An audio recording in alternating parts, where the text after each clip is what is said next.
কি রে স্থাবর হ্যাঁ অস্থাবর? ম্যাম। ঠিক আছে, তাহলে আজকে হচ্ছে জৈনদের পরমাণুবাদ পড়ব। জীবাত্মা আগের দিনকে বলেছিলাম যে আমরা হচ্ছে আত্মা, আমরা কেমন জীবের বন্ধন মুক্তি থাকতে পারবো। আচ্ছা, পরমাণুবাদ জৈনরা কি বলছেন যে তারা বলেন তো যে পুদ্গল পরমাণু মানে আমাদের কর্ম যেটা, সেই কর্ম অনুসারে আমাদের জীবন নির্ধারিত হয়। তাহলে এই যে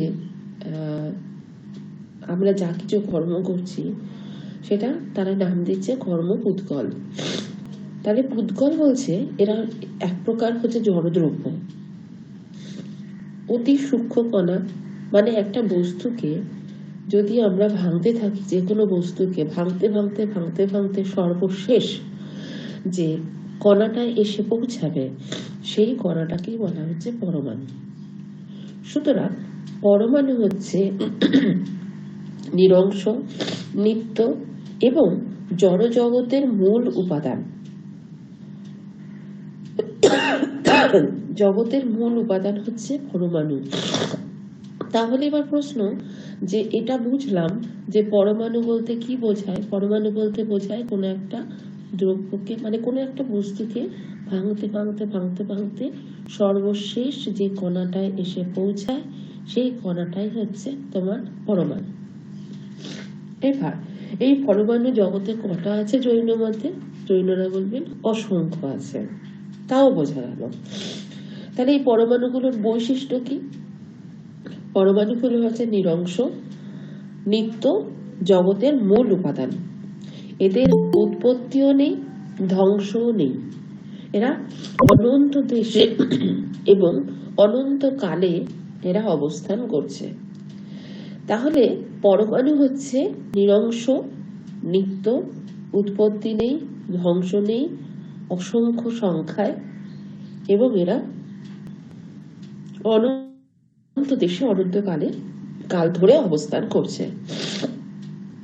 তাহলে জগতের সর্বশেষ যে কণা সেটা বুঝলাম পরমাণু। তাহলে জগৎটা উৎপত্তি হচ্ছে কিভাবে এই পরমাণু থেকে?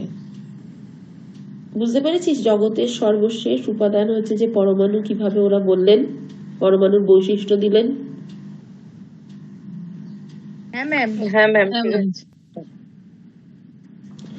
বলছে আমরা যদি বলি যে জগতে কি আছে, জৈনদেরকে যে জিজ্ঞাসা করি, জৈনরা বলবে পরমাণু আছে। তাহলে এবার প্রশ্ন, পরমাণু হচ্ছে কেমন?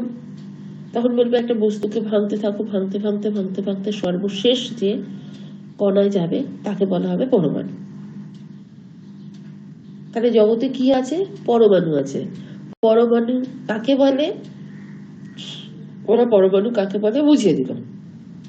এবার পরমাণুর বৈশিষ্ট্য কি? না পরমাণু অংশ নেই, নিত্য, অনেক পরমাণু দিয়ে জগৎ তৈরি হয়েছে, এর উৎপত্তিও নেই, ধ্বংসও নেই, অনন্ত দেশে অনন্ত কাল ধরে এরা অবস্থান করছে।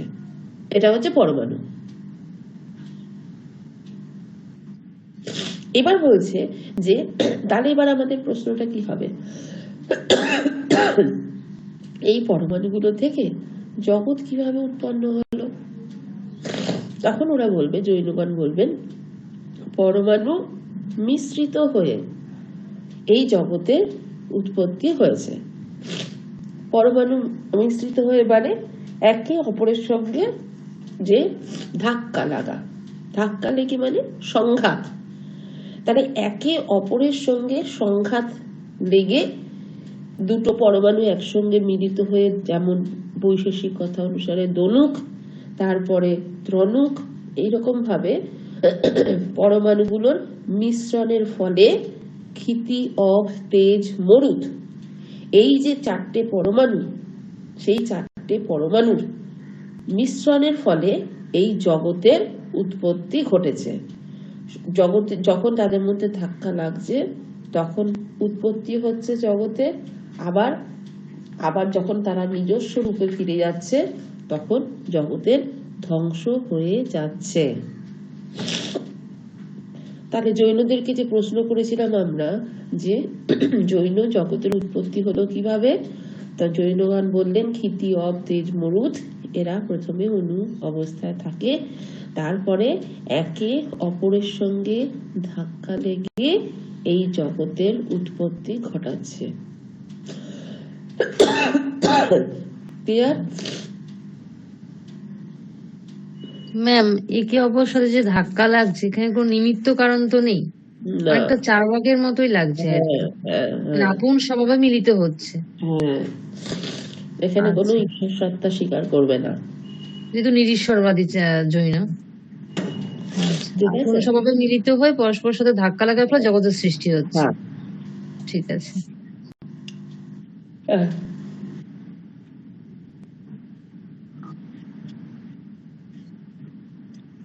হ্যাঁ, আত্মাকে মানছেন তো, বলছে না যে সোল আত্মা, ওরা অন্যান্য দর্শন যেটা বলে আমরা সেটা আত্মা বলি, আত্মা ছাড়া তো ওরা চলতেই পারবে না, কারণ ওরা তো হচ্ছে দ্বৈতবাদী জৈনগণ।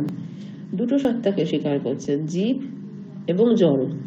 জীব মানে কি, জীব যা সেটাই হচ্ছে আত্মা, সেই দিক থেকে অধ্যাত্মবাদী। আর নিরীশ্বরবাদী কেন? তারা ঈশ্বর স্বীকার করেন না, বেদ স্বীকার করেন না, বেদের প্রামাণ্য স্বীকার করে না, তাই জন্য এরা হচ্ছে নাস্তিক। তীর্থ যারা মানে জিন মানে তীর্থঙ্করদের তো ওরা ঈশ্বর হিসেবেই স্বীকার করেন। সেই জন্যতে এই চরমপন্থী মানে যারা আর কি তোমার নাস্তিক, নাস্তিকদের দুটো ভাগে ভাগ করা হলো, একটা নরমপন্থী একটা চরমপন্থী। মানে যারা বেদ স্বীকার করে না, ঈশ্বর স্বীকার করে না, তাদের মধ্যে আমরা দেখলাম চার ভাগ বৌদ্ধ এবং জৈন। এবার চার ভাগ বৌদ্ধ জৈনের মধ্যে আবার দেখছি কারা একেবারেই এগুলোকে স্বীকার করে না বা এগুলোর মূল্যকে ধরেন না, এদের মধ্যে এরকম কোনো কনসেপ্ট নেই। তারা হচ্ছেন চার ভাগ। কারণ বৌদ্ধগণ বা বৌদ্ধের পরবর্তী ফলোয়ার্স যারা, তারা সকলেই বুদ্ধকে ঈশ্বর বলে স্বীকার করেছে। তাহলে বুদ্ধ হচ্ছে ঈশ্বর। এদিকে আমাদের দেখা যাচ্ছে যে আস্তিক দর্শনে অন্য কোনো একটা সত্তাকে ঈশ্বর বলছে। তাহলে সত্তা দুটোর মধ্যে পার্থক্য, কিন্তু কনসেপ্টের তো কোনো পার্থক্য নেই, যে আমার উপরে একটা হায়ার অথরিটি রয়েছে। চার্বাকগণ বলেন আমার উপরে কোনো হায়ার অথরিটি নেই, কিন্তু বৌদ্ধগণ বলছে হ্যাঁ আমাদের উপরে একটা হায়ার অথরিটি আছে, জৈনগণ বলছেন একটা হায়ার অথরিটি আছে। তাহলে যদি হায়ার অথরিটির কনসেপ্টেই ন্যায় বৈশেষিকেরা আস্তিক হয়, তাহলে তোমরাও আস্তিক হও। অসুবিধা কি? তোমরাও তো হায়ার অথরিটি মানছো, বুদ্ধকে মানছো, এদিকে জৈনকে মানছো, মানে জি।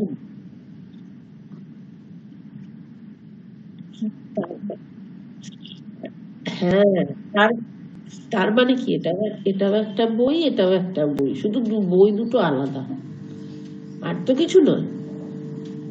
বেদ হচ্ছে কি, সেও তো লিখিত একটা কিছু, জৈন সিদ্ধান্ত বা ত্রিপিটক, সেটাও তো একটা কিছু। কনসেপ্টের দিক থেকে ভেবে দেখ, পার্থক্য কিছু নেই। সেই জন্য এদেরকে নরমপন্থী দার্শনিক বলা হয়। ম্যাম, জৈনরা তো জড় আর আত্মাকে স্বীকার করেছে, তো জড় বলতে এখানে চারটে ভূতের ব্যাপারটা তো বোঝানো হচ্ছে। যার মধ্যে আগের দিন বললাম না, যার মধ্যে প্রাণ নেই। জগতে কি কি আছে? জগতে যখন পরমাণু দিয়ে জগৎটা সৃষ্টি হয়ে গেল, এবার পরমাণু দিয়ে যখন জগৎ সৃষ্টি হয়েছে, তখন কটা পরমাণু দিয়ে সৃষ্টি হয়েছে? ওরা বলছে বহু, অসংখ্য পরমাণু, ঠিক আছে। কিন্তু সেই পরমাণুগুলো কে কে? ক্ষিতি হব তেজ মরু। এবার অসংখ্য পরমাণু দিয়ে জগতের সৃষ্টি হয়েছে, ভালো কথা। জগৎটা সৃষ্টি করার, তার মানে এরা বহুত্ববাদী, অনেক পরমাণু দিয়ে জগৎ সৃষ্টি হয়েছে। এইবার বহুত্ববাদী হলেও যদি সমস্ত কিছুর মধ্যে তারা দুটো ভাগে ভাগ করলো, কি একটা জীব একটা জড়, সেই জন্য ওরা দ্বৈতবাদী। হ্যাঁ,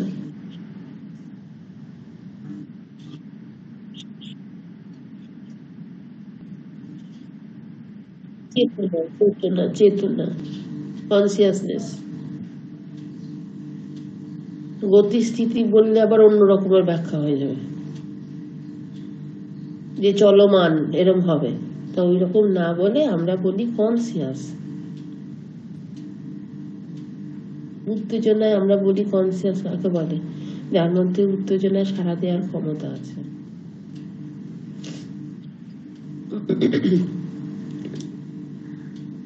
এগোবো এগোবো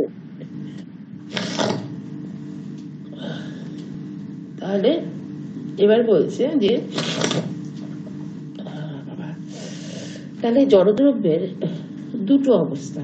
এই যে সমস্ত জড়দ্রব্য কি দেখতে পাচ্ছি, আগে সে প্রথম থেকেই বলছে, একটা হচ্ছে কি গুণ আর পর্যায়, একটা হচ্ছে তার মধ্যে নিত্য অবস্থা, আর একটা হচ্ছে অনিত্য অবস্থা। তাহলে বলছে পরমাণুর দিক থেকেও ঠিক তাই। জড়দ্রব্যগুলো যখন পরমাণু অবস্থায় রয়েছে তখন নিত্য, আর যখন সংঘাত মানে একে অপরের সঙ্গে ধাক্কা লাগলো, মিশ্রণ হলো, তখন জড়দ্রব্য হয়ে গেল অনিত্য। বুঝতে পেরেছিস? পরমাণুর দিক থেকে জড়দ্রব্যগুলো নিত্য হচ্ছে, আর যখন ধাক্কা লাগছে তখন সেগুলো হয়ে যাচ্ছে অনিত্য।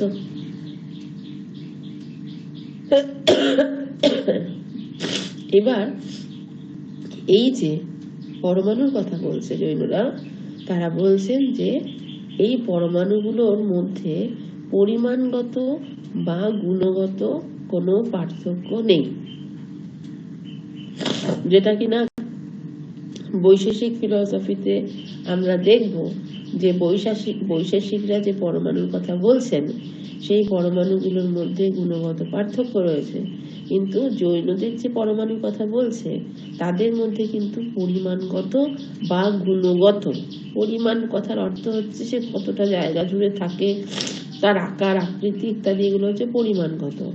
আর গুণগত বলতে সে কেমন, মিষ্টি না টক না তেতো না ঝাল, এরকম ধরনের। তাহলে বলছে জৈনরা এইরকম কোনো পার্থক্য স্বীকার করেন না।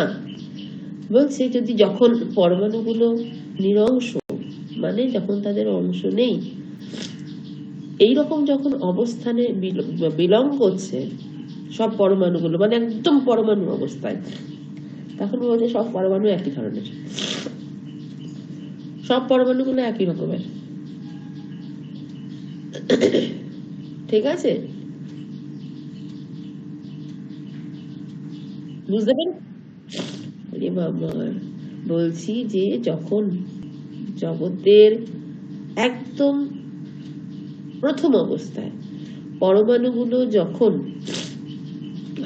একা একা বিরাজ করছে, যখন তাদের মধ্যে সংঘাত লাগেনি, তখন পরমাণুগুলো পরিমাণের দিক থেকে সবাই একই রকমের, পরিমাণের দিক থেকে কোনো পার্থক্য নেই, সব একই রকমের।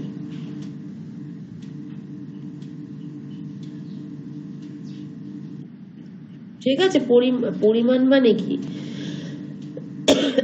কে কতটা ওয়েটেজ বা কে কতটা কেমন দেখতে, বলতে সবই একরকম, কারণ ওগুলো তো নিরংশ, মানে ওদের তার ভাঙা যায় না। কেন বলছে সেটাও আমরা পরে দেখবো, যে কেন এরকম ধরনের কথা বলছে। তাই বলছে সব পরমাণুগুলো একই রকমের। আবার পরমাণুগুলোর মধ্যে গুণগত কোনো পার্থক্য নেই, গুণের দিক থেকেও কোনো পার্থক্য নেই, গুণের দিক থেকে পরিমাণের দিক থেকে কোনো রকম তারা পার্থক্য স্বীকার করছেন না। কিন্তু যেটা বলছেন যে পরমাণুগুলো পরমাণু, কিন্তু পরমাণুগুলো সক্রিয়। এই যে বলছিলি এক্ষুনি তার স্বভাব, চম্পা বলছিলি স্বভাব অনুসারে একে অপরের সঙ্গে মিলিত হয়, চার্বাকদের সঙ্গে এইখানে পার্থক্য। চার্বাকরা কি বলেছিল, কৃতি অব তেজ মরুদ, এদেরকে তারা বলেনি সক্রিয়, তারা আপনা আপনি একে অপরের সঙ্গে মিলিত হয়ে জগতের সৃষ্টি ঘটিয়েছে। কিন্তু জৈনগণ বা অন্যান্য দর্শন বলে কৃতি অব তেজ মরুদ আছে, নিমিত্ত কর্তা আছেন ঈশ্বর, সেই ঈশ্বর এগুলোকে মিলিত করেই জগতের সৃষ্টি ঘটিয়ে দিচ্ছেন। কিন্তু এরা সেটা স্বীকার করবেন না, এরা বলবেন পরমাণুগুলো নিরংশ, এদের মধ্যে পরিমাণগত গুণগত কোনো পার্থক্য নেই, এরা একেবারে সর্বশেষ বিন্দু, তাহলেও কি হবে, এরা সক্রিয়। আর যখনই সক্রিয়, তখনই কি করছে, একে অপরকে আকর্ষণ করতে পারে। পল্টু আসেনি না আজকে?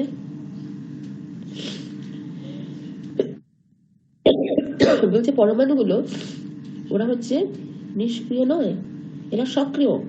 আর যখনই সক্রিয়, তখন কি করছে, একে অপরকে কি করতে পারে, ধাক্কা মারতে পারে। কারণ যতক্ষণ না পর্যন্ত সংমিশ্রণ হচ্ছে, ততক্ষণ পর্যন্ত তো সেই নিত্য অবস্থা থেকে সে অনিত্য অবস্থায় আসবে না। দুটো পরমাণু সক্রিয় অবস্থায় বসে আছে, একদম সর্বশেষ, জগৎ তো সৃষ্টি হবে না। দুটো পরমাণুকে মিক্সড হতে হবে। কে মিক্সড করবে? জৈনগণ বলছে ওরা যেহেতু সক্রিয়, সেহেতু ওরা নিজেরাই নিজেদেরকে ধাক্কা মেরে এই জগতে, মানে ওরা তারপরে দনুক হবে, প্রণুক হবে, আস্তে আস্তে জগতের উৎপত্তি ঘটাবে। তাই বলছে পরমাণুগুলো যেহেতু সক্রিয়, সুতরাং একে অপরকে কি করতে পারে, সংমিশ্রণ করতে পারে, আকর্ষণ করতে পারে, যার জন্যে এই জগতের উৎপত্তি হয়। আবার একে অপরকে ধাক্কা মেরে সরিয়েও দিতে পারে, যার জন্য জগতের ধ্বংস হয়। তাহলে কি দেখলাম? দেখলাম জৈনদেরকে প্রশ্ন করলাম যে জগতের উৎপত্তি কিভাবে হয়েছে, ওরা বলবে পরমাণু। এবার আমাদের প্রশ্ন তাদের কাছে, পরমাণু কাকে বলে? ওরা বলবে একটা বস্তুকে ভাঙতে ভাঙতে ভাঙতে ভাঙতে সর্বশেষ যে দানাটা এসে পৌঁছাবে, যাকে আর ভাঙা যাবে না, সেটা হচ্ছে পরমাণু। আবার আমাদের প্রশ্ন, পরমাণু কি একটাই? ওরা বলবে না, অসংখ্য পরমাণু। তার মধ্যে কি কি? ক্ষিতি, অপ, তেজ, মরুৎ। বলছে এইগুলো প্রথম অবস্থায় পরমাণু অবস্থায় থাকে, এদের গুণের দিক থেকে, পরিমাণের দিক থেকে কোনো পার্থক্য নেই, সবই একই রকমের। হ্যাঁ, না না না না, এই চারটেই, এই চারটে মানে অনেক ক্ষিতি, অনেক অপ, অনেক তেজ।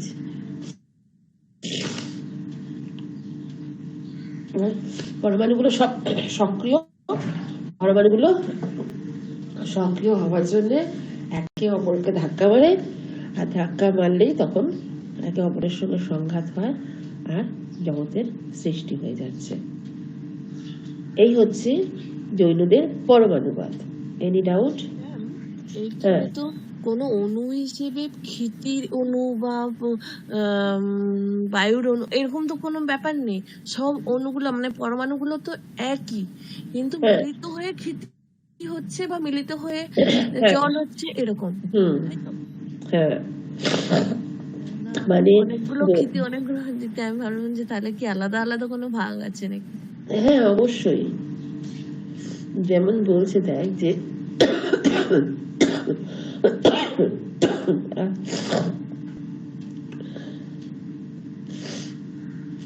বলছে যে ধর অনেকগুলো গুলি আছে জগতে, অনেকগুলো গুলি আছে। এবার বলছে কি যে এইখানে একটু জৈনদের সমস্যা। ওরা বলছে কি অনেকগুলো গুলি আছে, গুলিগুলোকে আমি চারটে ভাগে ভাগ করতে পারবো, ক্ষিতি, অপ, তেজ, মরুৎ, সবগুলোই সক্রিয়। তাহলে আমাদের প্রশ্ন হচ্ছে, তোমরা বলছো গুণের দিক থেকে, পরিমাণের দিক থেকে কোনো পার্থক্য যখন একটার সঙ্গে আর একটা নেই, তখন তুমি কতগুলোকে ক্ষিতি বলছো কিভাবে? থাক না, প্রথম অবস্থায় যতগুলো আছে সবগুলোই ক্ষিতি। বুঝতে পেরেছিস?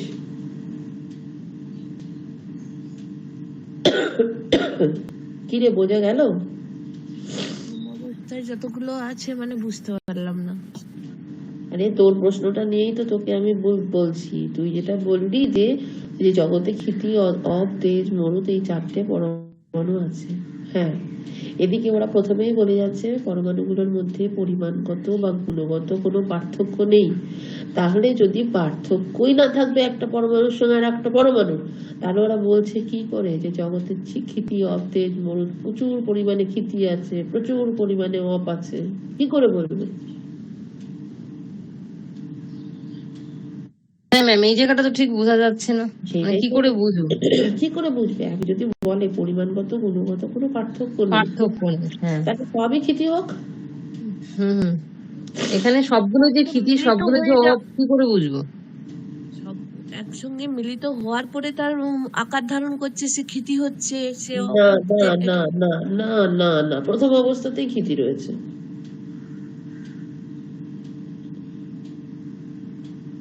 সেটা কিভাবে ম্যাম?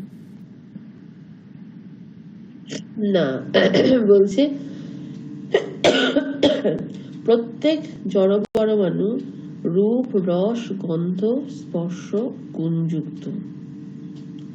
একবার বলছে যে কোনো হচ্ছে তাদের মধ্যে গুণগত পার্থক্য নেই, পরিমাণগত পার্থক্য নেই। হ্যাঁ নেই, কারণ প্রত্যেকটা পুদ্গল বা জড় পরমাণু নিরংশ, কিন্তু ওর মধ্যে 4 রকমের গুণই ঢুকে বসে আছে। তাহলে আর নির্গুণ হলো কোথায়? 4 রকমের জিনিস ঢুকে বসে রয়েছে বলে নির্গুণ ওই জায়গা থেকে, মানে পার্থক্য নেই, গুণগত পার্থক্য নেই, এটা বলছে, নির্গুণ নয়। একটা পরমাণুর সঙ্গে আর একটা পরমাণুর গুণগত বা পরিমাণগত কোনো পার্থক্য নেই। বা ভালো করে ব্যাপারটা বোঝ, পরমাণুগুলো প্রথম অবস্থায় তারা হচ্ছে পরমাণু, একদম প্রথম অবস্থায় পরমাণু, কিন্তু এই যে আমরা ধর সবাই রয়েছে, তহিদ একটা পরমাণু, নীলমণি একটা, পূর্ণিমা একটা, চম্পা একটা, সুতপা একটা, দেবলা একটা, আমি একটা, মণিদীপা একটা, আমরা এতগুলো পরমাণু। বলছে যে আমার মধ্যে আছে গুণ, মণিদীপার মধ্যেও গুণ আছে, কিন্তু আমার মধ্যে যদি 4টে গুণ থাকে, ওর মধ্যেও 4টে গুণ আছে, ফলে ওর আর আমার সঙ্গে গুণের দিক থেকে কোনো পার্থক্য নেই। বোঝাতে পেরেছি? হ্যাঁ হ্যাঁ হ্যাঁ ম্যাম, আসলে গুণ আছে, কিন্তু গুণের মধ্যে ওদের মধ্যে কোনো পার্থক্য নেই, সবার মধ্যে সব গুণগুলো বিরাজমান। হ্যাঁ, বলছে প্রত্যেকটা পরমাণু কি নিয়ে তৈরি? রূপ রস গন্ধ স্পর্শ গুণ যুক্ত। এবং এই যে গুণগুলো প্রত্যেকটা পরমাণুতে সাধারণভাবে থাকে, সাধারণভাবে মানে একই সঙ্গে একই রকম ভাবে থাকে। তাই জন্যে গুণের দিক থেকে তাদের মধ্যে কোনো পার্থক্য করা যায় না। একটার সঙ্গে আর একটা গুণের, পরমাণুর সঙ্গে পরমাণুর পার্থক্য আমরা গুণ দিয়ে করতে পারি না। গুণের দিক থেকে সব পরমাণু একই গুণযুক্ত। বোঝা গেছে? হ্যাঁ ম্যাম। তাহলে নীলমণি বুঝলি, এটা পস্টুলেট নয়, পূর্ব স্বীকৃতি নয়।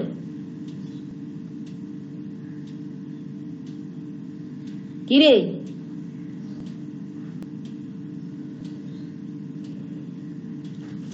তাহলে আমরা দেখতে পাচ্ছি যে যৌনদের পরমাণুবাদ আর হচ্ছে চার্বাকদের পরমাণুবাদ বা বৈশেষিকদের পরমাণুবাদ সব সব কিন্তু একই রকমের নয়, পার্থক্য রয়েছে। আবার ওয়েস্টার্ন ফিলোসফিতে পরমাণুবাদী দার্শনিক হিসাবে আমরা পাই ডেমোক্রেটাস, তারও পূর্ববর্তী লিউসিপাসই হচ্ছে সমস্ত পরমাণুবাদের কথা বলেছিলেন, আর ডেমোক্রেটাস কি করেছিলেন, সেগুলোকে সুন্দরভাবে গুছিয়ে পারফেক্ট ভাবে লিখেছিলেন, আমাদের সামনে তুলে ধরেছিলেন। এবার ডেমোক্রেটাস বলছেন যে পরমাণুগুলোর মধ্যে গুণগত পার্থক্য নেই, কিন্তু পরিমাণগত পার্থক্য আছে। কিরকম ভাবে পরিমাণগত? কোনোটা হয়তো ত্রিভুজাকার, কোনোটা হচ্ছে তোমার আয়তাকার, কোনোটা হচ্ছে গোল। তাহলে কি বলছে, পরিমাণগত দিক থেকে কোনোটা আবার হচ্ছে লঘু মানে হালকা, কোনোটা আবার ভারী। হ্যাঁ, এইরকম ভাবে পরমাণুর মধ্যে পরিমাণগত পার্থক্য আছে, এটা ডেমোক্রেটাস বলছে। এবার বলছে যে যখন একে অপরের সঙ্গে ধাক্কা মারছে, তখন একটা পরিমাণে পাজল বক্সের মধ্যে যেরকম হয়, একটার সঙ্গে আরেকটা লেগে যায় বা ঢুকে যায়, তখন ওদের মধ্যে বিশেষভাবে মিশ্রণ হয়ে জগতের সৃষ্টি হচ্ছে। পরমাণু বললাম জৈনদের পরমাণুবাদ কিন্তু এই যে ডেমোক্রেটাস বলো বা চারবাক বলো বৈশেষিক বলো সমস্ত পরমাণুবাদের থেকে কিন্তু সম্পূর্ণ রূপে আলাদা। কোনো পরমাণুবাদী কথা বলেনি যে পরমাণু হচ্ছে সক্রিয়। পরমাণু মানেই আমরা দেখেছি যে পরমাণু হচ্ছে জড়, তার মধ্যে কোনো ক্রিয়াশীলতা নেই। তাহলে এও যেরকম পরমাণুবাদের মধ্যে প্রাণের অস্তিত্ব স্বীকার করলেন, ঠিক সেরকম ভাবে আমরা লাইবনিজের ফিলোসফিতে দেখব যে লাইবনিজও কিন্তু মনাড বা পরমাণু, তাকে বলছেন চিত বা চেতন। চিত পরমাণু মানে পরমাণুগুলোর মধ্যে চেতনা আছে। তাহলে এদিকে আমরা ভারতীয় দর্শনে আমরা জৈনদের দেখছি, আর পাশ্চাত্য দর্শনে আমরা দেখব লাইবনিজকে। চিত পরমাণু তারা স্বীকার করছেন। বুঝছে? হ্যাঁ ম্যাম। এবার জীবের বন্ধন মুক্তিতে যাব।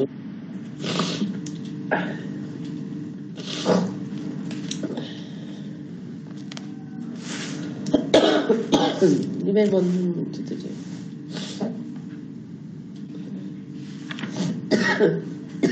দাঁড়া একটু জল খেয়ে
আচ্ছা, জীবের বন্ধন এবং মুক্তি। তাহলে জৈন মতে বলছে যে আমাদের যেহেতু জন্ম জন্মান্তরে আমাদেরকে ঘুরে ঘুরে ঘুরে ঘুরে আসতে হয়, সুতরাং আমাদের বন্ধন কিভাবে হয়? জৈন মতে যখন আমাদের বন্ধন হয়, কাদের হয়? মানে জীবের। তাহলে জীবকে আর একবার একটুখানি জাস্ট বলে নিয়ে আমি চলে যাচ্ছি যে জীব হচ্ছে কে? যাকে আত্মা বলা হচ্ছে তাকেই জীব বলা হচ্ছে। জীব হচ্ছে কর্মপুদগলের জন্য সংসারে আবদ্ধ হয়। জীব দু প্রকার, বদ্ধ জীব, মুক্ত জীব। আগের দিন বলেছিলাম বদ্ধ জীব কাকে বলে, মুক্ত জীব কাকে বলে। বদ্ধ জীব আবার সমনস্ক, অমনস্ক। অমনস্ক বদ্ধ জীব আবার ত্রস বা বিচরণশীল, আর একটা হচ্ছে স্থাবর। স্থাবরদের মধ্যে কারা পড়ছে, ত্রসের মধ্যে কারা পড়ছে। এইরকম ভাবে আমরা জগতে যাদের মধ্যে প্রাণ আছে বা আত্মা আছে তাদেরকে আমরা দেখলাম পুরোটা। তারা জীব বলতে কাদের কাদেরকে মেনশন করছে সেগুলো কিন্তু আমরা আগে থেকে ভালো করে পড়েছিলাম তো। হ্যাঁ ম্যাম, এগুলো আলোচনা হয়েছে। আচ্ছা, তাহলে আজকে যেটা পড়বো যে এই যে জীব তার বন্ধন হচ্ছে কেন। বন্ধন বলতে কি বোঝায়? বন্ধন কথার অর্থ হচ্ছে কোনো কিছুর মধ্যে আটকে যাওয়া, আবদ্ধ হওয়া, তাকে বলা হচ্ছে বন্ধন। তাহলে আমরা কার মধ্যে আটকে যাচ্ছি? ওই জীবন চক্রের মধ্যে আটকে যাচ্ছি, জন্ম জন্মান্তরের মধ্যে আটকে যাচ্ছি। তাহলে বন্ধন কথার অর্থ হচ্ছে কি না, ওই চক্রাকারের মধ্যে, লাইফ সাইকেলের মধ্যে নিজেদেরকে আটকে ফেলা। লাইফ সাইকেলের মধ্যে আটকে ফেলছি মানে কি হচ্ছে, তার মধ্যে দুঃখ যন্ত্রণা দ্বারা আবদ্ধ হচ্ছি। এই যে দুঃখ কষ্ট যন্ত্রণা, এই যে আত্মার এই যে অবস্থা, তাকেই বলা হচ্ছে বদ্ধ অবস্থা। না হলে কিন্তু অ্যাকচুয়ালি জীব হচ্ছে অনন্ত জ্ঞান, অনন্ত শক্তি, অনন্ত ক্ষমতার অধিকারী, কিন্তু আমরা দেখতে পাচ্ছি না।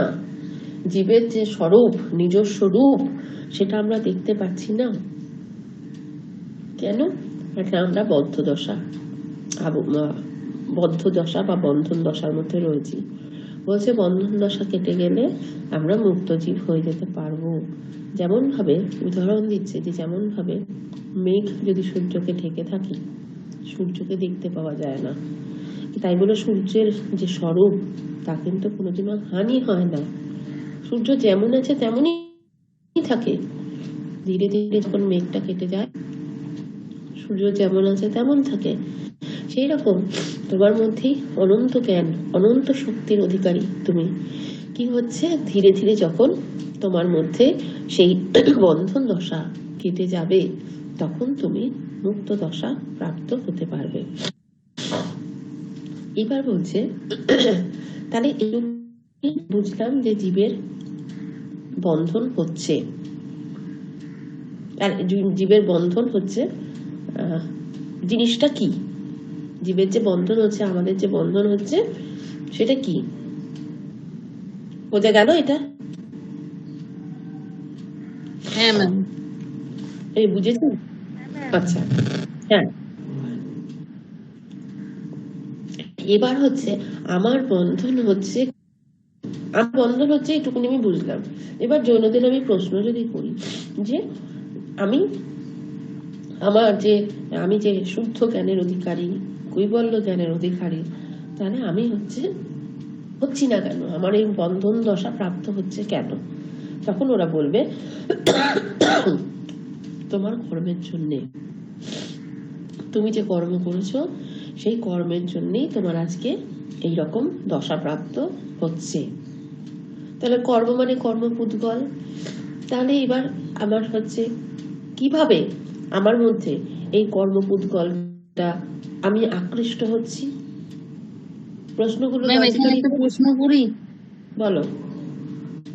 আপনি বললেন না জীবের বন্ধন হচ্ছে কেন, তখন তো ওরা দিল যে কর্মের জন্য, কর্মপুদ্গলের জন্য জীবের বন্ধন হচ্ছে। তাহলে এই কর্মটা বলতে কি এই বর্তমানে যে কাজগুলো করছে বর্তমান কর্মের দ্বারা, নাকি ওরা তো পুনর্জন্মকে স্বীকার করে না, নাকি পুনর্জন্মের কর্মের দ্বারা?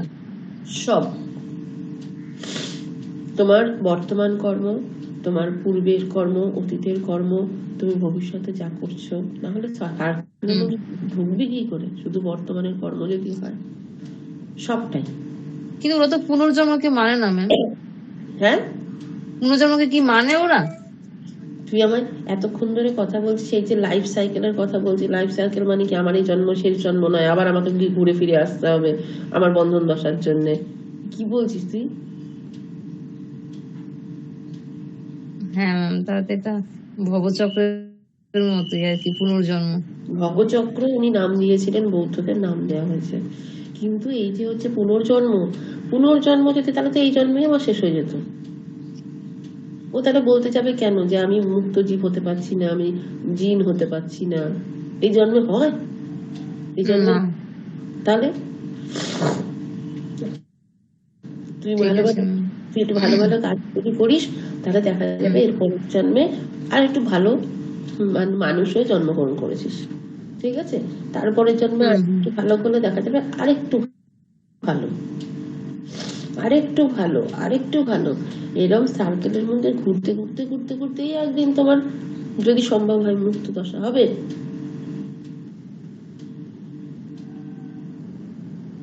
বুঝেছিস? মনের মধ্যে এই প্রশ্নটা হয় না যে অনেকে সন্ন্যাসী গ্রহণ করতে পারলো, সন্ন্যাসিনী হলো, আমি তো কই পারলাম না। অনেকে ত্যাগী পারলাম না।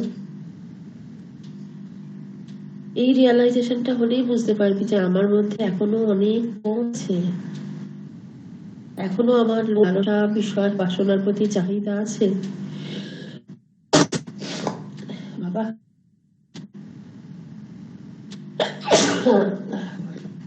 তার জন্য আমি পারিনি। ভাগ্য। হ্যাঁ ম্যাম। তাহলে আমার সঙ্গে মানে আমি জীব,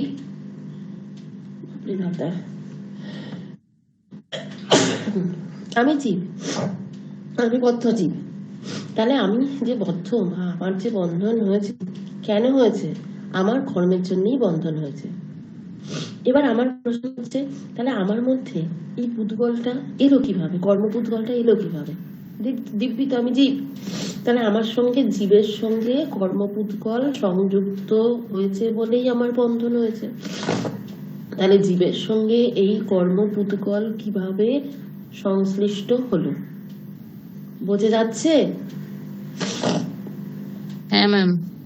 সবাই বুঝতে পারছিস তো যে আমার সংশ্লিষ্ট মানে যুক্ত হওয়া, আমার মধ্যে কর্মপুদ্গল গুলো এলো কিভাবে?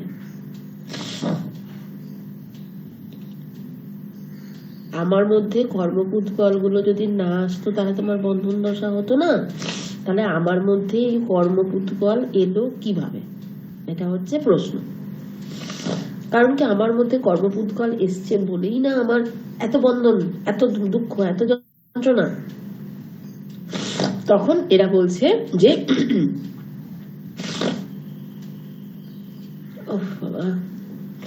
তোমার ভোগ, তোমার বিষয়ের প্রতি আসক্তি, তোমার যে মোহ, সেই জন্যই তোমার মধ্যে কর্মপুদ্গল এসছে। তাহলে আমার মোহ, আমার ভোগ লালসা, আমার আকাঙ্ক্ষা, আমার মানে আসক্তি, এই সমস্ত জন্যই আমার মধ্যে কর্মপুদ্গল ঢুকে গেছে।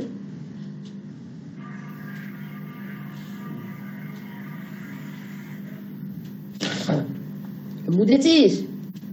আমার মধ্যে কর্ম, হ্যাঁ বল।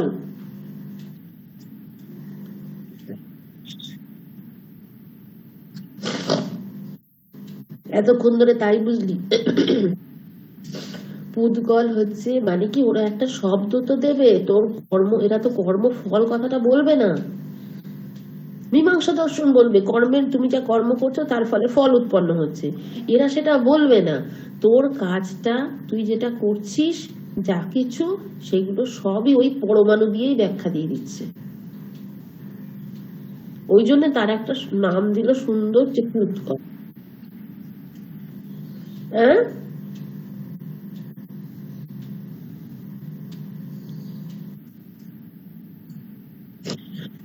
ওরা নাম দিচ্ছে, আরে নাম।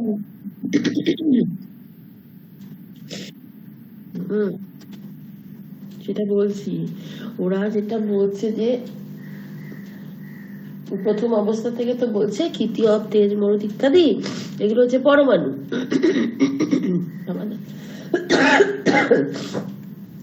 এভাবে আমি বুঝি যে ক্ষিতি অব তেজ মরুদ আমার মধ্যে রয়েছে, কারণ আমি যখন তৈরি হয়েছি আমার মধ্যে ক্ষিতি অব তেজ মরুদ সংঘাত লেগে আমি তৈরি হয়েছি। ভালো কথা। এবার এই যে ক্ষিতি অব তেজ মরুদ, এগুলো তো পরমাণু। এবার আমার সেই পরমাণুর মধ্যে আসক্তি আছে, লোভ আছে, যার জন্যে আমি সেই অনুসারে কর্ম করছি। তাহলে আমার বডিতে যে পরমাণুগুলো আছে, সব পরমাণুগুলো বিষয়ের প্রতি আসক্তিজনিত পরমাণু, বা লোভের দ্বারা বশবর্তী হচ্ছে পরমাণু, এবং সেই অনুসারে আমি কর্ম করছি। তাহলে আমার দেহের মধ্যে যত পরমাণুগুলো রয়েছে সবগুলো কি পরমাণু? কর্ম পরমাণু বা পুদ্গল, কর্মপুদ্গল। আমি এভাবে বুঝি। অ্যাবস্ট্রাক্ট আইডিয়া তো বোঝানো যায় না। বুঝতে পেরেছিস কি বলেছি?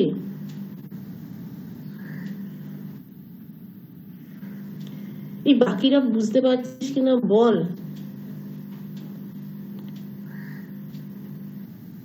এরা বলছেন যে আমাদের আমাদের যে বন্ধন হচ্ছে তার জন্য দায়ী হচ্ছে আমার ভোগ লালসা, কিন্তু তার আগে আমরা প্রশ্নটা যেটা পাচ্ছি সেটা হচ্ছে আমার জীবটা কর্মপুদ্গলের সঙ্গে এক হয়ে, মানে কর্মপুদ্গল আমার মধ্যে এলো কিভাবে? আমি তো দিব্যি জড় ক্ষিতি অবতেজ মরুত এই পরমাণু দিয়ে তৈরি করা একটা জীব, তাহলে আমার মধ্যে পুদ্গল এলো কিভাবে, ঢুকলো কিভাবে পুদ্গল? এটা এটুকুনি বুঝেছিস কিনা বল।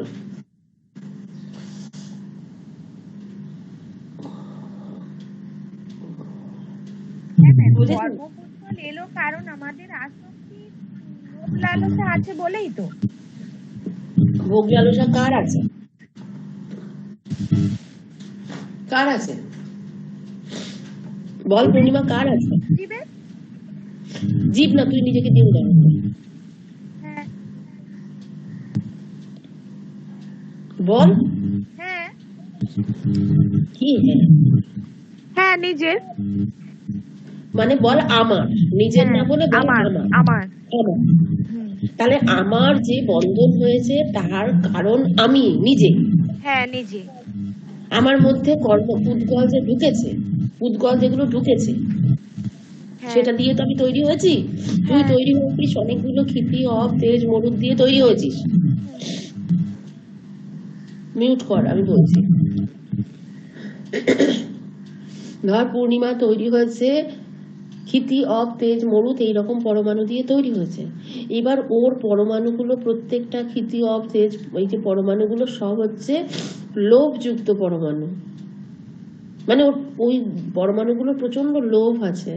সেই লোভের জন্য ও কি করছে? কর্ম করছে। ও লোভের বশবর্তী হয়ে কর্ম করছে। আমরা প্রত্যেকেই তাই। তাহলে আমার যে পরমাণুগুলো সেগুলো তখন হয়ে যাচ্ছে কি, সেই অনুসারে কর্ম যেহেতু করছে সেই জন্য আমার মধ্যে চলে আসছে কর্মপুদ্গল। কর্মটা আমার ওই পরমাণুগুলোর মধ্যে তো থেকেই তো তৈরি হয়েছে। আমার আসক্তি অনুসারে তো আমি কর্ম করছি, তাহলে আমার মধ্যে আমার বিষয় আসক্তি থেকেই আমার কর্মপুদ্গল আমার মধ্যে এসছে, মানে কর্মগুলো এসছে আর পরমাণুগুলো ছিল, তাহলে কর্ম পরমাণু মানে কর্মপুদ্গল। বুঝেছিস কিনা? বোঝা গেছে? এইভাবে বোঝ, এইভাবে না বুঝলে তো হবে না।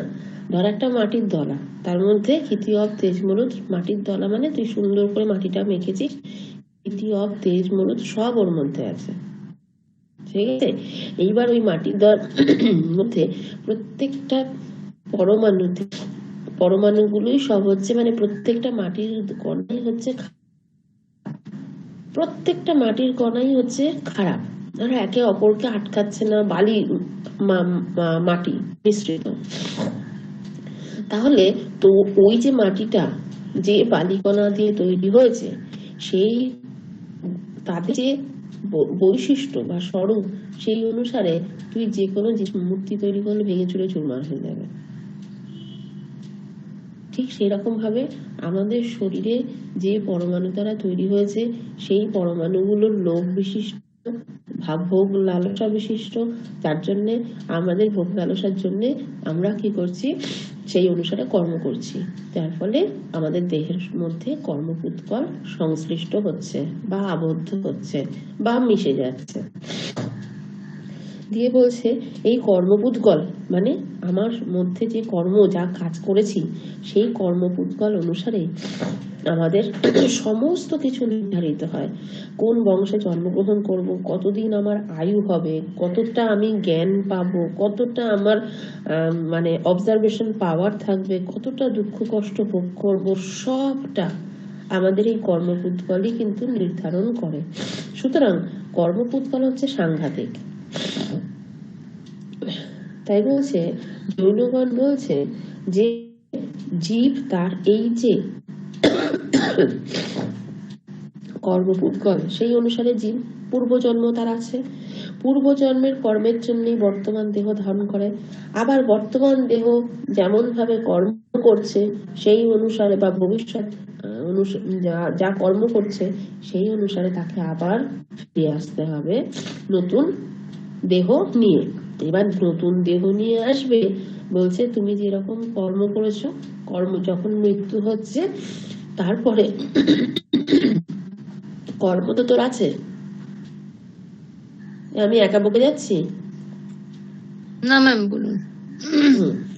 কর্ম তো রয়েছে। হ্যাঁ, এবার আমাদের তো কর্ম রয়েছে। যখন আমি মরে গেলাম তাহলে আমার কর্মটা এর পরের জন্মতে আসতে হবে। একটা ক্ষিতি অব তেজ মরুত এরকম একটা পরমাণু পড়ে রয়েছে, তার মধ্যে ঢুকে পড়লো কর্মটা। দেখা গেল আমি যা কাজ করেছি সেই অনুসারে যে জড় পদার্থের মানে পরমাণুর মধ্যে আমি ঢুকলাম, আমি হয়ে গেলাম পাথর। এর পরের জন্মে আমি হয়তো এমন কর্ম করেছি আমি পাথর হয়ে গেলাম। তাহলে পাথরটা কেন পাথর হলো? কর্মপুৎগলের জন্যে। কারণ ওর মধ্যে তো আমি ঢুকে বসে আছি, আমার কর্মের জন্য আমি ওর মধ্যে ঢুকেছি। আমার কর্ম এমন হতে পারে যে আমি এমন একটা পরমাণুর মধ্যে মানে পুৎগলের মধ্যে ঢুকলাম, ঢুকে পাখি হয়ে গেলাম। আবার এমন একটা আমার কর্ম। হ্যাঁ বল।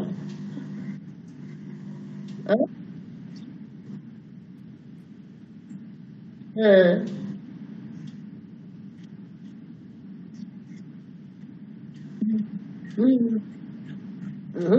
চলে যাবে না, সুপ্ত অবস্থা, ডরমেন্ট অবস্থায় থাকবে। কারণ এরা বিশ্বাস করে, জৈনগণ বিশ্বাস করে ধূলিকণার মধ্যেও প্রাণ আছে।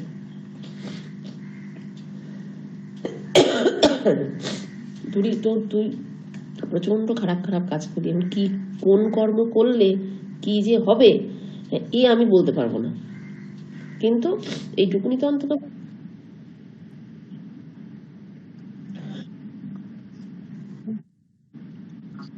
হ্যাঁ, হ্যাঁ, শ্রী অরবিন্দ কিন্তু শ্রী অরবিন্দের মতো বলিস না, বল জৈনদের কনসেপ্টটাই কি শ্রী অরবিন্দ নিয়েছেন? কারণ শ্রী অরবিন্দ কন্টেম্পোরারি, এদের কাছে বাচ্চা ছেলে।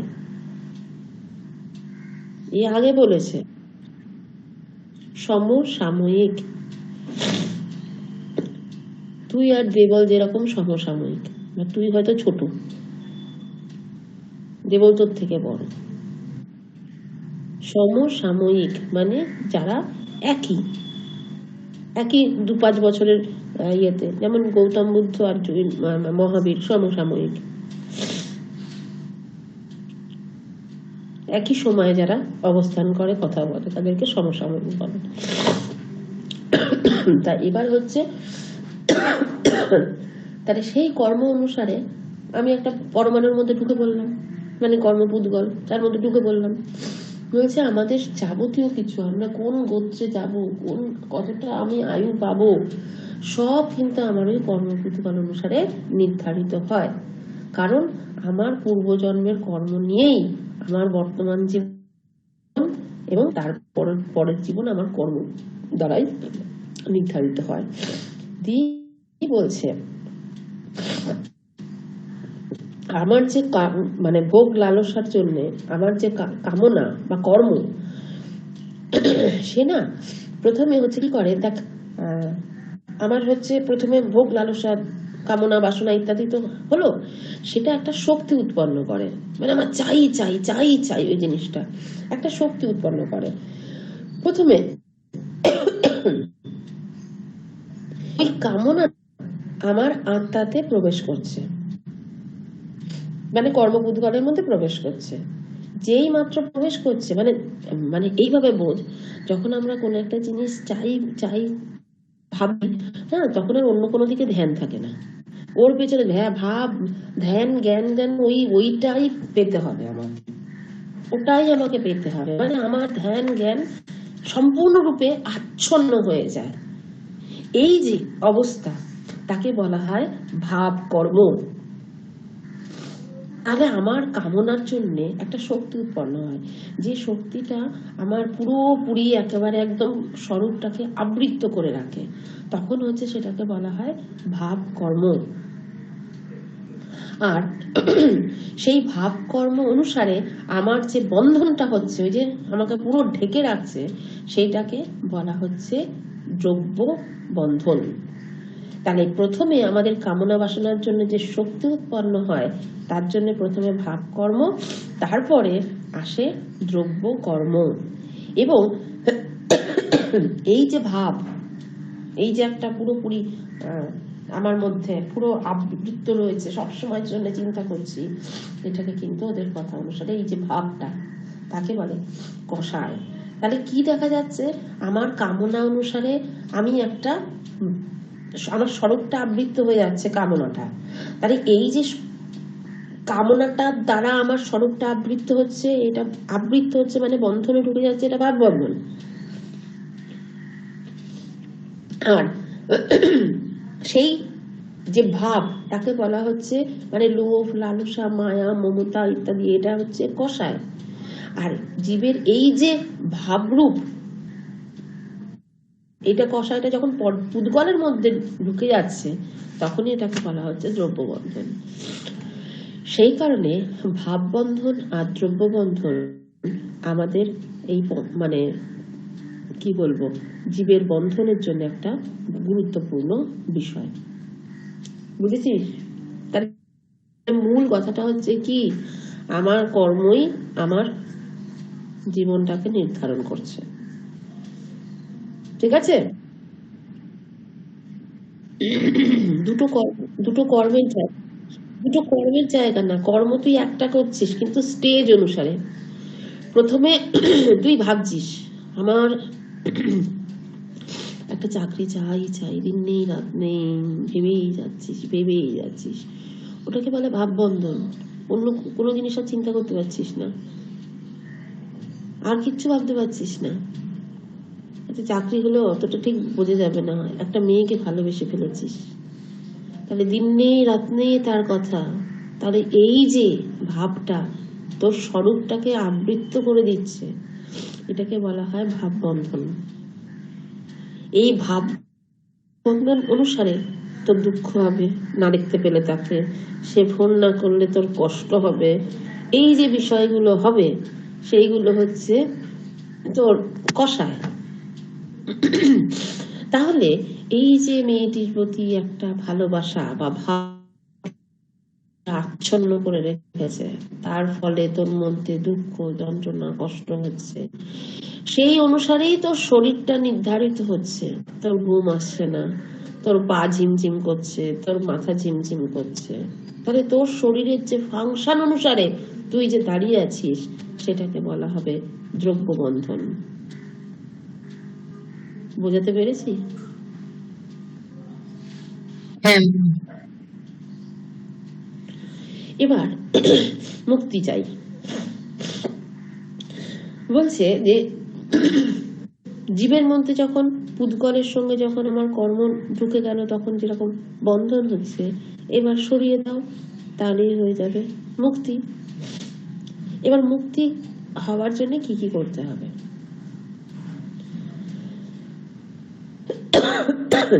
কি কি করতে হবে সেটা আমরা দেখি। বলছে আত্মার মধ্যে নতুন কোনো পুদ্গলে ঢুকতে দেব না। মানে আত্মার মধ্যে ঢুকতে দেব না মানে আমাদের শরীরটাতে পরমাণু দিয়েই তৈরি, কিন্তু আত্মার মধ্যে নতুন কোনো কর্ম আমি ঢুকতে দেব না। মানে এমন একটাও খারাপ কাজ আর করব না। এই যে পুরোপুরি ভাবে নতুন কর্মপুদ্গল আমার মধ্যে ঢোকার রাস্তাটা যে বন্ধ করে দেওয়া হচ্ছে, এটাকে বলা হচ্ছে সংবর। বুঝে গেছে? একে বলে সংবর, যে আমার মধ্যে আর নতুন কোনো কর্ম ঢুকতে দেব না, একে বলা হয় সংবর। হয়েছে?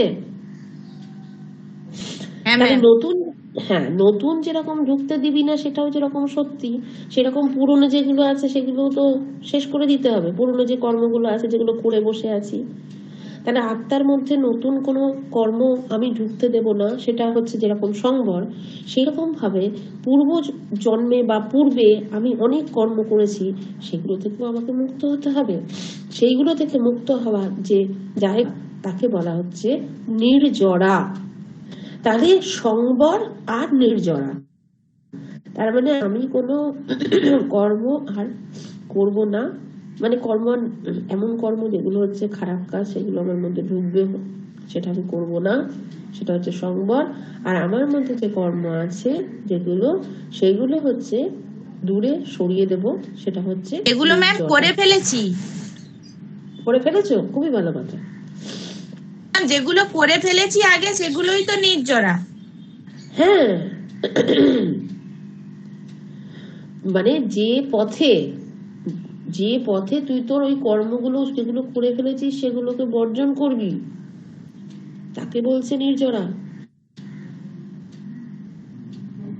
তার মানে নির্জরা মানে কর্মগুলোকে, যেগুলো পূর্বের কর্ম আছে সেগুলো ধ্বংস করতে হবে, আর নতুন কোনো জিনিস কর্ম করব না, সেটা হচ্ছে সংবর। তাহলে সংবর আর নির্জরা, এই দুটো ছাড়া মুক্তি লাভ সম্ভব নয়। যেমন মীমাংসা ফিলোসফিতে যদি আমরা পড়ি, তাহলে দেখবো নিত্যকর্ম, কাম্যকর্ম, নৈমিত্তিক কর্ম বলছে প্রতিদিন তোমাকে নিত্য কর্ম এটা করতে হবে। যদি তুমি হচ্ছে করো, তাহলে তোমার ফল হবে না, কিছু ফল হয়তো তুমি পাবে না, কিন্তু যদি না করো তাহলে তোমার পাপ হবে। তাহলে কিছু কিছু কর্ম আমাকে করতে বলছে যে যেগুলো করো, যেগুলো করলে তোমার কোনো ফল হবে না, কিন্তু যদি না করো তাহলে কিন্তু তোমার মধ্যে ওই জমবে, তোমার মধ্যে পাপ জন্মবে। আবার কিছু কিছু জিনিস করার মধ্যে দিয়ে তুমি পূর্ব জন্মের যে কর্ম করেছো তার ফল, খারাপ ফলগুলো নিবৃত্তি হবে। এইরকম ভাবে আমাদেরকে বলেই দিচ্ছে যে তোমাকে এই সমস্ত বিষয়গুলো করতে হবে। ঠিক সেরকম জৈন ফিলোসফিতে যেটা বলছে, যেটা হচ্ছে সংবর আর নির্জরা, মানে কর্মপদ, নতুন কর্মপদ আমি ঢুকতে দেব না, সেটা হচ্ছে সংবর। আর হচ্ছে পূর্ব জীবনের যে কর্মগুলো করেছিলাম সেগুলোকে আমি মুক্ত করব যে পথে, তাকে বলা হচ্ছে নির্জরা। এই দুটো ছাড়া মুক্তি লাভ করা সম্ভব নয়। তাহলে আমার মধ্যে যে কর্মপুদ্গল ছিল, সর্বশেষে এতক্ষণ ধরে এসে আমরা দেখলাম কি সংবরা আর নির্জরার দ্বারা সেগুলোকে আমরা ত্যাগ করতে পারলাম। এবার মুক্তির পথে যাচ্ছি। বলছে মুক্তির পথ অত্যন্ত দুর্গম, এর জন্য তোমার সবার প্রথমে দরকার চিত্তকে শুদ্ধি করা। চিত্ত শুদ্ধি মানে মনটাকে শুদ্ধ করতে হবে। সেই মনটাকে শুদ্ধ করব আমি কিভাবে? জৈন মতে বলছে, জৈন মতে প্রচুর বিধি আছে, যে নিয়মগুলো তোমাকে পালন করতে হবে। কি নিয়ম? চিত্ত শুদ্ধি করার জন্য তোমার কি নিয়ম করতে হবে? বলছে তুমি যদি সন্ন্যাসী হও তাহলে তুমি মহাব্রত পালন করবে, আর তুমি যদি গৃহী মানুষ হও তাহলে তুমি অনুব্রত পালন করবে। অনুব্রত বা মহাব্রত কি? কতগুলো বিধি, যেমন মিথ্যে কথা বলবে না, চুরি করবে না, অপরের দ্রব্য হাত দেবে না, যে কোনো জিনিস নিশ্চিত হবে যে ওটা তোমার জন্যই রান্না করা হয়েছে, তার পারমিশন নিয়ে সে প্রচুর কথা বলা, অনুব্রত এবং মহাব্রত। তাহলে যে বিধি, চিত্ত শুদ্ধি করার জন্য এই বিধিগুলোকে আমাকে পালন করতে হবে। তারপর চিত্ত যখন শুদ্ধি হয়ে গেল, তখন তোমাকে ত্রিরত্ন, জৈনদের ত্রিরত্ন তো মহামূল্যবান, কি কি? সম্যক দর্শন, কি করতে হবে? ভক্তি, শ্রদ্ধা, বিশ্বাস। কাকে? উপরে যে সমস্ত মানুষরা আমাদের মানে প্রত্যেককেই অন্তত পক্ষে শ্রদ্ধা, সকল ভক্তি করা, বিশ্বাস করা, এটা হচ্ছে সম্যক দর্শন। সম্যক জ্ঞান মানে তত্ত্ব জ্ঞান লাভ করতে হবে। সম্যক চরিত্র মানে সদাচার আচরণ করতে হবে। এই যে ত্রিরত্ন, এই ত্রিরত্নের মাধ্যমে তুমি বন্ধন মুক্ত হবে এবং মুক্ত জীবে পরিণত হবে। ঠিক আছে? হ্যাঁ ম্যাম। এই হচ্ছে তোর বন্ধন এবং মুক্তি।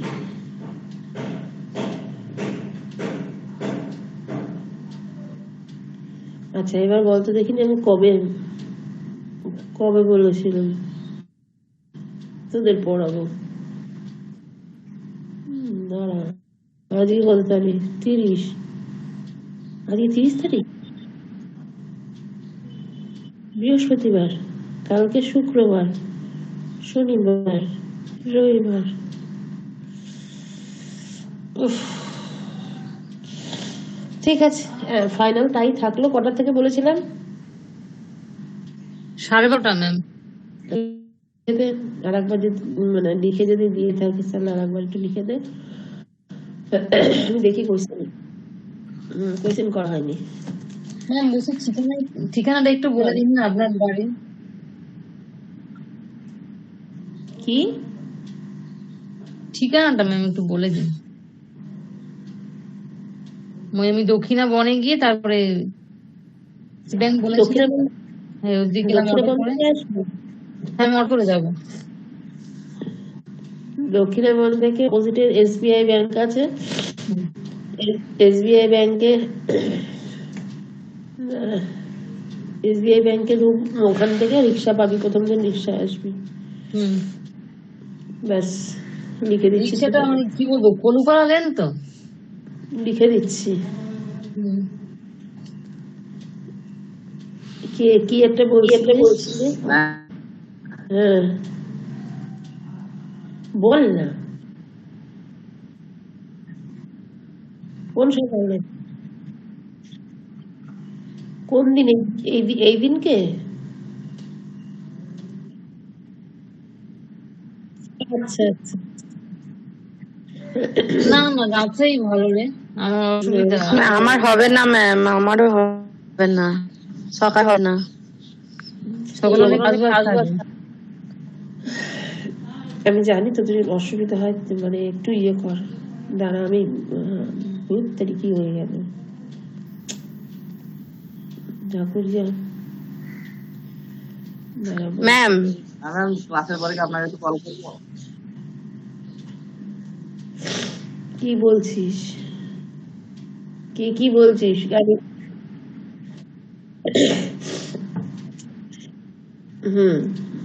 করিস বলছি ম্যাম।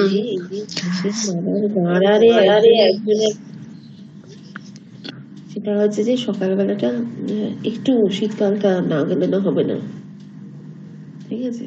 সেটা দিয়ে সকালবেলা আমরা বিকেলে যেরকম পড়ছিলাম সেটাই বলবো, দেবনের প্রশ্নের উত্তর। এবার বল, কে কি বলছিলি? ম্যাম আমি শাশ্বতীকে ফোন করেছিলাম, আপনি বলেছিলেন না সবাইকে ফোন করে জিজ্ঞাসা করতে পড়বে কিনা। তো শাশ্বতী বলেছিল যে ও কন্টিনিউ করবে না, তাই জন্য আমি ওকে লিস্ট দিয়েছি। আর অন্যান্য সবাই বলেছে পড়বে। আর দেবস্মিতা দি ম্যাম আপনার সাথে কথা বলে নেবেন। কালকে আমি ফোন করেছিলাম, দেবস্মিতা দির মানে শ্বশুর মারা গেছেন, ঠিক আছে? দেবস্মিতা দি বলেছিল যে আপনার সাথে 2-1 দিনের মধ্যেই কল করে নেবে।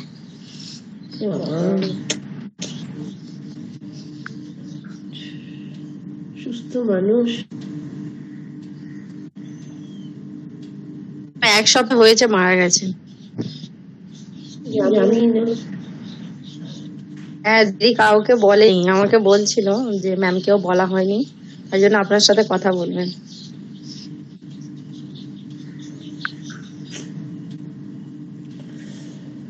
আর কিছু বলার নেই। কিভাবে সব মানুষগুলো মনে যাচ্ছে।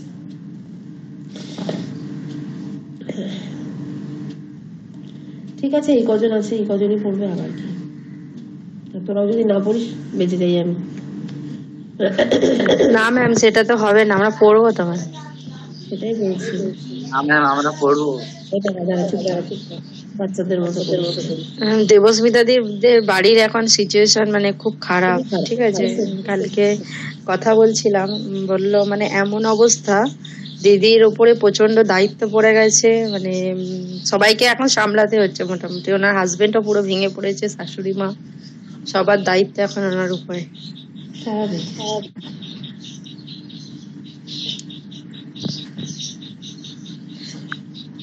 ঠিক আছে, দেখছি আমি কথা বলবো অবশ্যই। হ্যাঁ ঠিক আছে, তোরা ভালো থাকিস আর আমি বলে দেবো। পয়সা না যে করে নি বলে দেবো। ঠিক আছে ম্যাম। কেটে আসছিস ম্যাম আমি যাব ম্যাম। তহিদা, নীলমণি, পূর্ণিমা। আমি যাচ্ছি ম্যাম। পূর্ণিমা, হ্যাঁ ম্যাম, হ্যাঁ আচ্ছা, ম্যাম। সুতপা আসছিস? ম্যাম আমি চেষ্টা করব, যদি আচ্ছা, ঠিক পারি আছে। যাচ্ছি তাহলে আপনাকে জানাবো। ঠিক আছে, দেবল। ও দেবল, আচ্ছা মনিদীপা আসছে না, পল্টু আসবে। কিছু বলেনি তো ম্যাম গ্রুপে। ওকে ঠিক আছে। ম্যাম বলছি কি, ধরুন 3-4 জন যদি যায় তো শুনছি সবাই যাবে, লজিক করাবেন তো, লজিক বইপত্র নিয়ে যাবে। লজিক তো করাবোই। মানে 3-4 জন যদি যায়, ধরুন কমে, সেই জন্য জিজ্ঞাসা করছি।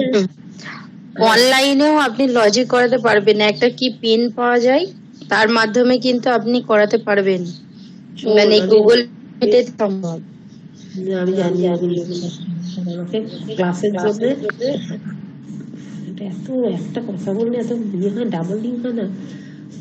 বোর্ড ইউজ করে আমি বোর্ডে দিয়ে করিয়েছি, এত হাঙ্গামা হয় না। তারপরে কি বলতে দেখিনি, তোদেরকে যখন জিজ্ঞাসা করি কেউ উত্তর দিস না, দে বলতো মুখই নাড়ে না, দে বলে মিউট, সে মিউটই হয়ে থাকে, আনমিউট হয় না।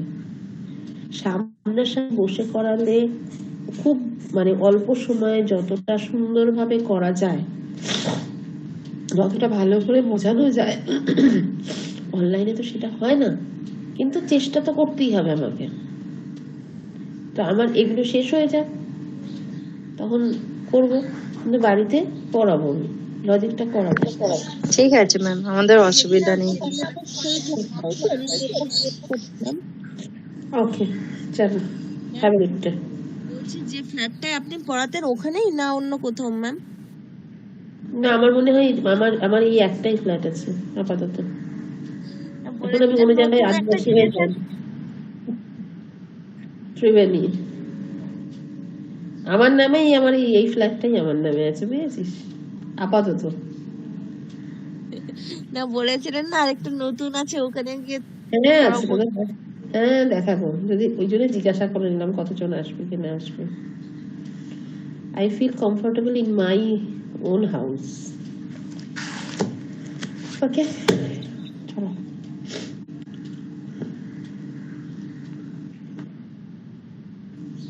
Welcome.